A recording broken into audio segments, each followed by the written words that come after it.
Hello guys, আসসালামু আলাইকুম। আজকে আপনারা দেখতেছেন চন্দ্রনাথ টেম্পলের উপরে উঠতেছি। অলরেডি অনেক দূর উঠে গেছি, উঠতে উঠতে হাঁপিয়ে গেছি। প্রায় 600-র উপরে সিঁড়ি বেয়ে বেয়ে উপরে ওঠা আসলে অনেক কষ্টের বিষয়। ওই যে দেখা যাচ্ছে মন্দিরটা, হাত পা কাঁপতেছে। হাত পা কাঁপার কারণে ক্যামেরা বারবার ঘুরে যাচ্ছে। ক্যামেরা ঠিক মতো ধরতে অনেক কষ্ট হয়ে যাচ্ছে।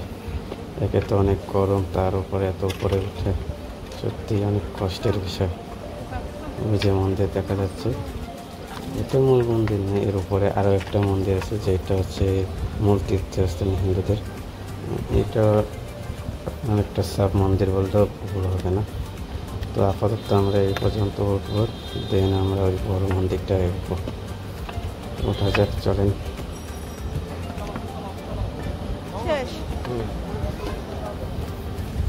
প্রায় উঠে গেছি। আসলে পাহাড় পাওয়া যে কতটা কষ্টের, যে উঠে সেই বোঝে। আবার উপরে ওঠার পর পাহাড়ের আসল সৌন্দর্য বোঝা যায়। এই যে দেখুন চারদিকে ভিউ।